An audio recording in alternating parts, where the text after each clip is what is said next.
சுதந்திரம் என்பது சும்மாவா வந்ததே. பிளாசி முதல் செங்கோட்டை வரை உரை ஓவியம். சுதந்திரம் என்பது சும்மாவா வந்ததே.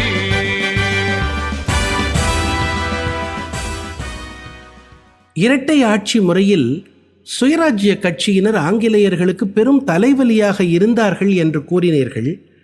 அவர்கள் அப்படி என்ன செய்தார்கள் தாயே?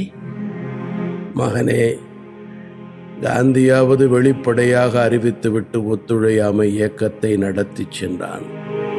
சுயராஜ்ய கட்சியினரோ சட்டமன்றத்துக்கு உள்ளே இருந்து கொண்டு அறிவிக்கப்படாத ஒத்துழையாமை இயக்கத்தை நடத்தினார்கள். அது அரசாங்கத்துக்கு தீராத தலைவலியாகவே இருந்தது. மத்திய மாகாண சட்டமன்றத்தில் சுயராஜ்ய கட்சியினரே பெரும்பான்மை பலத்துடன் இருந்ததால் அங்கே நிர்வாகம் நடைபெற முடியாதவாறு முடக்கினார்கள். வங்காள சட்டமன்றத்தில் சுயேச்சை தேசியவாதிகளுடன் சேர்ந்து கொண்டு தேக்க நிலையை உண்டாக்கினார்கள். ஐக்கிய மாகாணத்தில் சுயராஜ்ய கட்சியின் கொள்கைகளால் அவர்களுக்கு ஆதரவு பெருகியது. பம்பாய் சட்டமன்றத்தில் அரசாங்க ஆதரவாளர்கள் சுயராஜ்ய எதிர்க்கட்சியினர் என உறுப்பினர்கள் 2 பிரிவாக பிரிந்து விவாத போர் நடத்தினார்கள். மதராஸ் ராஜதானியில் இரட்டை ஆட்சி முறை வெற்றிகரமாக வேலை செய்தது. அதற்கு காரணம் நீதி கட்சி. அது பிரிட்டிஷ் அரசாங்கத்தை ஆதரித்து ஆட்சியை நடத்தியது. அது 1920 98 இடங்களில் 63 இடங்களை வென்று ஆட்சியை அமைத்தது. 1923 இரண்டாவது தேர்தலில் 44 இடங்களையே பிடித்தது.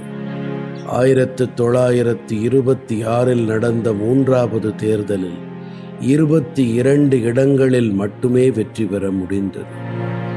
சுயராஜ்ய கட்சி அப்போது 41 இடங்களை பிடித்தது என்றாலும் ஆட்சி அமைக்க சம்மதிக்கவில்லை. அதனால் முன்னாள் நீதி கட்சி தலைவரான பி. சுப்பராயன் தலைமையில் சுயேச்சை அமைச்சரவை அமைந்தது. 1934 தேர்தலில் காங்கிரஸ் போட்டியிட்டதால் நீதி கட்சி தோல்வி அடைந்தது. என்றாலும் காங்கிரஸ் அமைச்சரவை பொறுப்பை ஏற்க மறுத்ததால் நீதி கட்சியே ஆட்சி அமைத்தது. 1937 ராஜகோபாலாச்சாரியார் அமைச்சரவை அமைக்கும் வரை நீதி கட்சிதான் ஆட்சியில் இருந்தது. இப்படி இரட்டை ஆட்சி காலத்தில் மாண்டேகு செல்ம்ஸ்ஃபோர்டு சீர்திருத்தம் மதராஸ் மாகாணத்தில் முழு வெற்றியடைய நீதி கட்சிதான் முழு காரணமாயிருந்தது. ஆனால் அதுவேதான் ஆங்கிலேயருக்கு ஆதரவாக செயல்பட்டு மதராஸ் ராஜதானி தேசிய நீரோட்டத்தில் இருந்து விலகிச் செல்ல காரணமாகவும் அமைந்தது. 16 ஆண்டு காலம் நடந்த இந்த இரட்டை ஆட்சி முறை இந்தியர்கள் பொறுப்பாட்சி முறைக்கு தகுதியானவர்களே என்பதை பிரிட்டிஷாரிடம் நிரூபித்து காட்டியது. இது மாநில சுயாட்சி முறைக்கு வழிவகுத்தது. எதிர்க்கட்சியாக திறம்பட செயலாற்றிய சுயராஜ்ய கட்சியினர் அரசின் தேச விரோத கொள்கைகளையும் நடவடிக்கைகளையும் அம்பலப்படுத்தினார்கள். அவர்களது எதிர்ப்புக்கு அஞ்சி கவர்னரும் ஆலோசகர்களும் செயல்பட வேண்டிய சூழ்நிலை ஏற்பட்டது. முதல் முறையாக அதிகார வர்க்கத்தினர் பொறுப்பான அமைச்சர்களின் கீழ் பணியாற்றினார்கள். அதனால் அதிகாரிகளின் மனப்பான்மையில் மாற்றம் ஏற்பட்டது. அவர்களது அணுகுமுறை மாறியது. ஆனால் இந்த முறையில் நிர்வாகம் கவர்னரை சுற்றியே சுழன்றது. கவர்னரால் தேர்வு செய்யப்பட்ட சட்டமன்ற உறுப்பினர்களே அமைச்சர்களாக இருந்தார்கள். அவர்களால் சுதந்திரமாக செயல்பட முடியவில்லை. கவர்னரின் தயவை நாடியே செயல்பட்டார்கள். அமைச்சர்கள் கவர்னருக்கு ஆலோசகர்களைப் போல இருந்தார்கள். சட்டமன்றம், கவர்னர் என 2 எஜமானர்களுக்கு அவர்கள் கட்டுப்பட வேண்டியிருந்தது. இந்திய விவகாரச் செயலரின் நேரடி கட்டுப்பாட்டின் கீழ் செயல்பட்ட அகில இந்திய பொதுப்பணி அதிகாரிகள், அமைச்சர்களுக்கு அடங்கி நடக்க வேண்டிய அவசியம் இல்லாமல் போனது. மக்களுக்கும் இரட்டை ஆட்சி முறை பெரிய ஏமாற்றத்தை அளித்தது.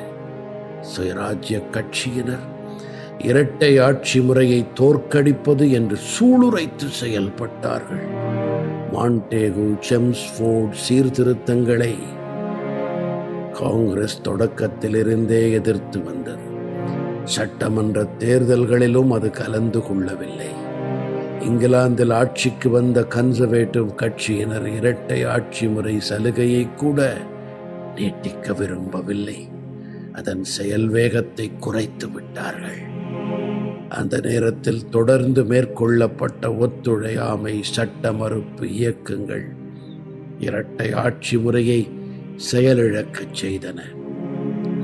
1937 மாநில சுயாட்சியை ஏற்படுத்திய விதம் இரட்டை ஆட்சி முறைக்கு முடிவுரை எழுதியது.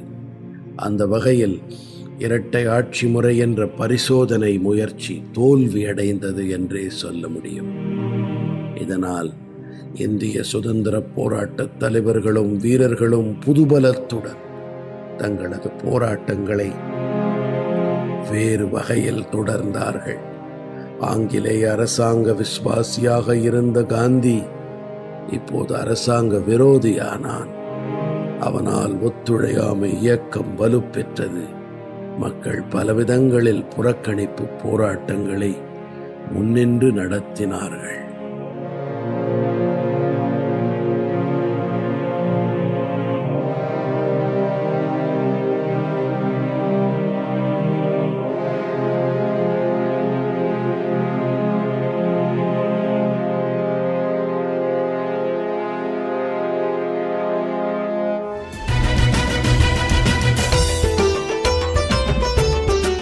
பிளாசி முதல் செங்கோட்டை வரை உரை ஓவியம் கேட்டீர்கள்.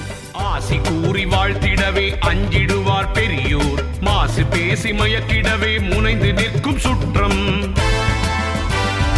இருந்த போதும் லட்சியத்தில் வீறு நடை போட்டு இன்னுயிரை தந்தவர்கள் எத்தனையோ எத்தனை. படைப்பு சென்னை வானொலி நிலையம்.